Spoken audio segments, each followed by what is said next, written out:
Mr. Speaker said, Honorable Prime Minister, Honorable Leader of Opposition, Honorable Members, ladies and gentlemen, good morning to you all. Mr. Speaker said, as Minister responsible for agriculture, I'm very pleased to update the House as to how agriculture sector has been responding so far in the wake of COVID-19 and the effects of Cyclone Herald. Mr. Speaker said, first let me commend our Honorable Prime Minister, the Honorable Minister for Health, and the many frontline personnel around the country who have been working tirelessly to help Fiji navigate through COVID-19 this far.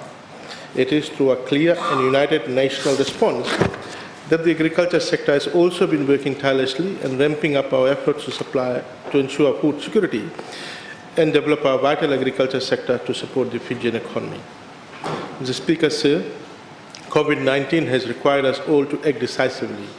For agriculture, it has provided us the opportunity to reset and re-energize agriculture, focusing on the basics.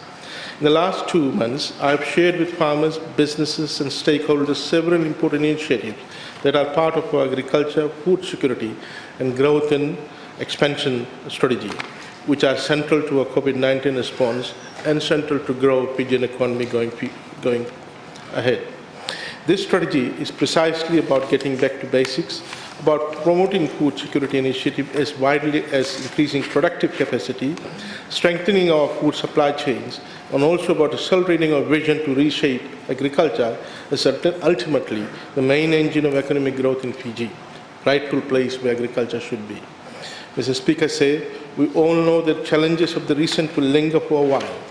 For this reason, the Ministry, in launching the strategy, has rallied the support of the entire Ministry, relevant government stakeholders, organizations, entities, farmers, and all Fijian households to realize our aspirations of grow beyond, which ultimately means we are aggressive to move at an entirely next level, leading our way for a paradigm shift in agriculture and setting our intention beyond normal incremental growth.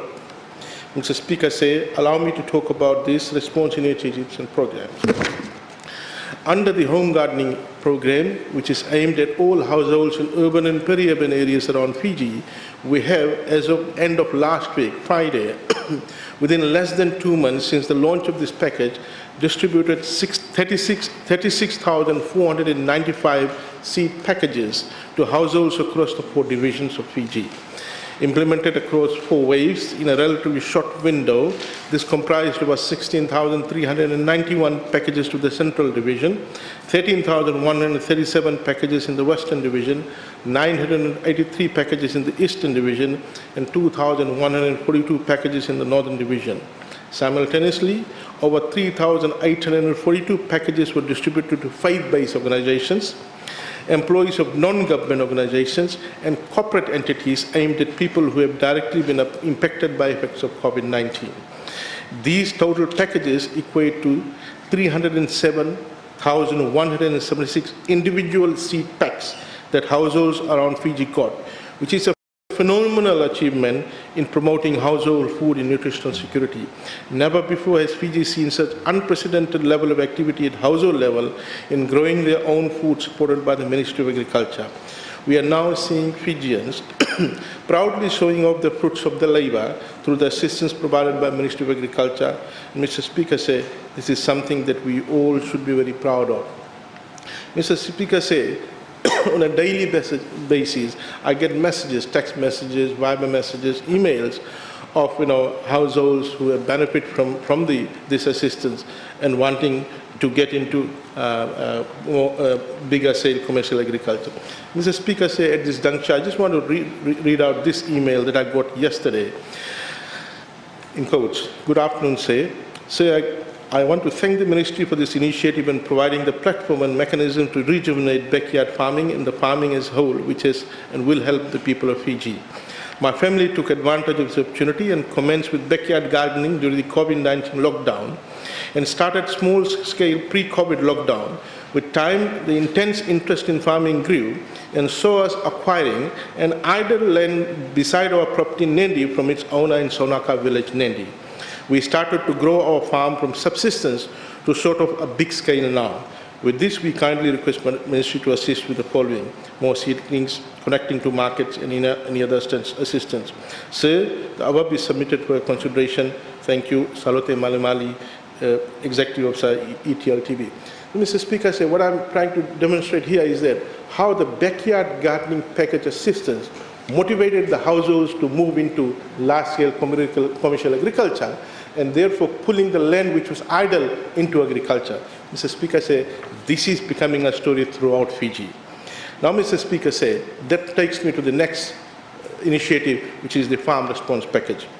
Mr. Speaker, under the Farm Support Package, the Ministry is providing seeds and planting materials to farmers around Fiji at no cost to boost production of crops.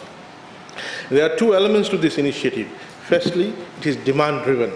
Farmers select the seeds they require from a range of food, staple, and nutritious crops such as taro, the seeds and planting material, taro, cassava, kumala, duruka, rice, vegetables, maize, bitter gourd, pigeon pea, and cowpea, to name a few. Secondly, all these are open pollinated seeds, Mr. Speaker, hence farmers can produce their own planting material after the first assistance is given to them. For example, if they plant tomato, after the harvest, they can then retain their own seeds from the tomato. It's open pollinated, unlike hybrid seeds. We expect all these farmers to expand their output progressively. This approach will see a sustainable and progressive growth at farm level, where the initial assistance provided access and input for ongoing and sustained farm activity and growth. Mr. Speaker, as of last week, the Ministry has distributed a total of 108,370 planting materials to farmers in the 4 geographical divisions. This includes Dalo 40,000 planting material, Kumala 28,000, Cassava 10,000, Duruka 29,200, peanut 75 kg, watermelon 60 packets, English cabbage 35 packets. Mr. Speaker, the Farm Support Initiative also entails the supply of vegetable seed packages and seedlings to farmers in the 4 geographical divisions. As of last week, a total of 1,146 farmers were assisted, 192 in the Central Division, 650 in the Western Division, 212 in the Northern Division, 92 for the Eastern Division. Mr. Speaker, our livestock subsector, the Ministry has also distributed fencing materials to migrate farmers from subsistence livestock farming into medium and large holdings.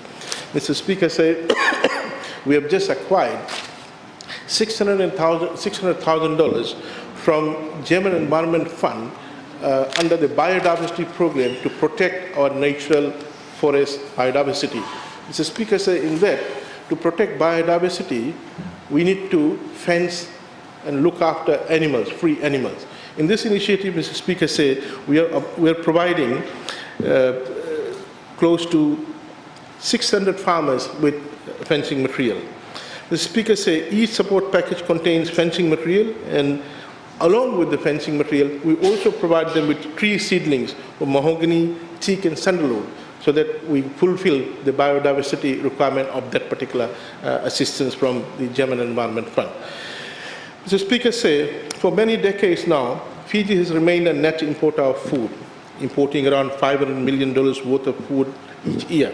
Our strategy, re-emphasized by COVID-19, has been to promote import substitution, especially for food staples. In 2019, Fiji imported over 40,000 tons of rice, worth around $42.6 million Fijian dollars, and approximately a 4% increase in average volume from the previous year. Mr. Speaker, Fiji today produces just around 8,000 tons of rice locally, around 16%. Mr. Speaker, I'm pleased to state our positive steps in promoting self-sufficiency for rice, not only through seed production, but also through seed development.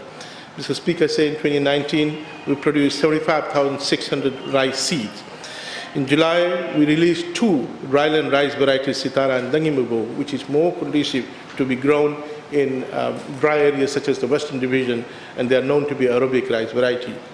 Mr. Speaker, with this base work, it is important that our importance of securing our households with rice is met.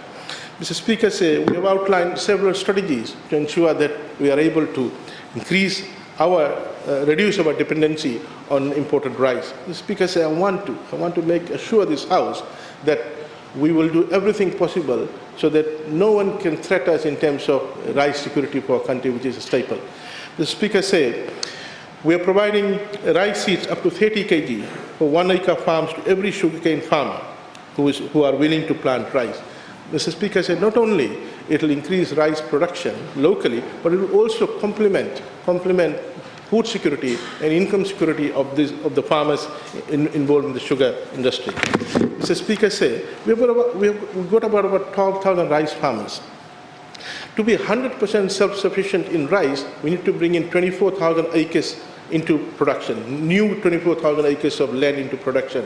Now, if 12,000 farmers plant to 1 acre per year, twice, 2 crops, these are 3-month variety that we are providing. So at least if they can have 2 crops, harvest 2 crops, we are 100% self-sufficient, Mr. Speaker said. So we have now begun. We have provided 166 farmers 5 tons of rice seeds, 30 kg for each farmer, which is equivalent to 1 acre. About 4 weeks ago, we handed over to FSC because they've got the infrastructure to distribute out these seeds to the farmers through the sector offices. Mr. Speaker said, we're looking at providing, we just received another 6 tons of rice seeds from Northern Division, which we will be handing out to FSC to give it out to farmers who are willing to put 1 acre into rice production. Mr. Speaker said the other initiative that we have, which we will be launching in Ba very soon, Honourable Vyam Pillai has spoke to Ba, the villages there, to Imba, to ask the villagers to sign up that if they are willing to plant rice for the village food security, we are willing to provide a free seedling. We're looking at about 1,100 villages in Fiji, and if all of them can volunteer, there you go, Mr. Speaker, say we will be able to solve the issue of rice requirement for the villages. All they need to do is to communally, as a group, allocate a portion of land. They will grow it, will provide the seedling, will provide the harvester, will provide a potable mill to mill the paddy into rice, and they can have it for their. And this has been quite successful last year in one of the villages in Boa, in Wanmalevu. Mr. Speaker say, so there you go, Mr. Speaker say, at the moment we've got 7,000 acres of land under rice, and we're looking at bringing in progressively, Mr. Speaker say, another 24,000. It'll take time, but what we need to do is to have the will, the strategy, and right motivation to get farmers into rice farming. So, Mr. Speaker, I can say that, if today Vietnam says that, we will stop, which is our major supply of rice, I can say, that with much confidence that within 3 months we will have a major local production of rice, given that we are now spreading rice production in the Western Division. Mr. Speaker, we are very mindful of long-term food security, and you must have heard, Mr. Speaker, we've announced that over the next 8 months period, we will provide every household seedling for this particular 4 long-term crops, which is 1, a coconut. So every household, they must have a coconut, at least 1 coconut plant, 1 drumstick plant, 1 breadfruit tree, and 1 an tivoli. So, Mr. Speaker, this will ensure that they will have this for the next 20-30 years. Every household, which we are targeting that by 8 months, every household will be provided with this free at our cost. The Speaker said we have started it, but at the moment, breadfruit, we are working with SPC. We are now developing the seedlings in the nursery. So progressively, we will ensure, and we're targeting in 8 months' time, we should have this. The Speaker said, in addition, we are also looking at complementing livestock to diets of households. We are working with the private sector chicks providers to provide day-old chicks to households, and we are doing that as the chicks are being hatched.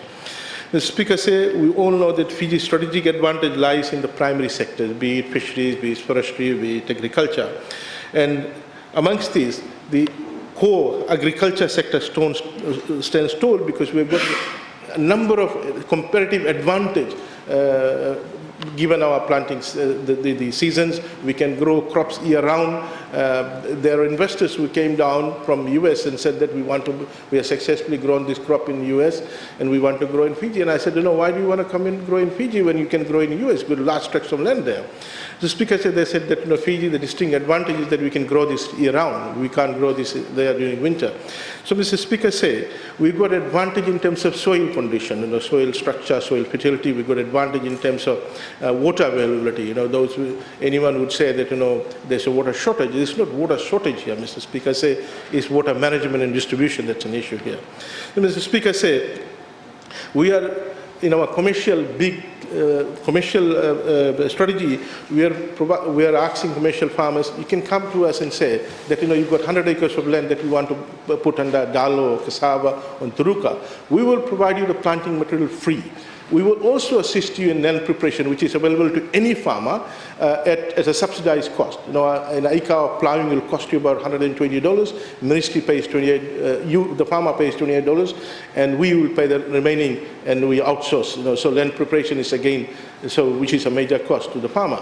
And we are providing planting material to large-scale commercial farmers at no cost to them, but they will have to retain it to us in three years' time so that we can give it to other farmers. So as you know, Mr. Speaker, I say most of the planting material seeds that we have are open pollinated. So once a farmer has their own stock, then they can retain their planting material. And every now and then we can give them the new seed so that seed purification that is going on in our stations will ensure that they've got the pure variety on their farm. So Mr. Speaker, say we have launched a number of large-scale commercial ventures. Over the next 2 weeks' time, we'll be launching a number of commercial ventures in Central Division and Western Division. So quite exciting time for Ministry of Agriculture, Mr. Speaker, say, in terms of taking agriculture to take its rightful place in the economy where it should be, Mr. Speaker, say. Mr. Speaker, say, to complement this broader agenda of growing commercial agriculture, we are also establishing nurseries and orchards. Mr. Speaker, say, we will be establishing a number of large nurseries in Western Division, Southern and Northern Division, as well as we just submitted a major proposal to the Canadian government to obtain 200,000 Canadian dollars, out of which we will fund small nurseries at on farmers' fields in different areas, which the farmers will grow their own planting material, the seedlings in particular. Mr. Speaker, say we are also establishing orchards. We began this program last year. We are now speeding up with support from the allocation that Honourable Minister for Economy made in the revised supplementary budget, Mr. Speaker, say, and we are looking at establishing over the next 8 months 100 new orchards of breadfruit, mango, banana, guava, dragon fruit, avocado. Mr. Speaker, say over the last 2 months we must have had a lot of people making all kinds of comments about the price increases in the agriculture sector. Mr. Speaker, say there's no shortcut solution of interfering in the market to reduce prices. The only solution, Mr. Speaker, say is to push in more supply into the market. And the only way to do this is what the strategy that we have adopted. Instead of going down and interfering in the market, we had said that we need to boost production and supply. And that's what has happened, Mr. Speaker, say, and that's what you see on the ground now, gradual reduction in prices. Mr. Speaker, say, there's massive supply of dalo, cassava, Mr. Speaker, say, and prices have started to go down. Vegetables as well, Mr. Speaker, say. Talk about duruka price now, Mr. Speaker, you will see that durukas are now sold at $8, $6, $7 a bundle. Mr. Speaker, say, at the same time, we have got a dedicated officer in the ministry working very closely with biosecurity, the airline agencies, shipping agents and the exporters to ensure that every week when we get the schedule of shipping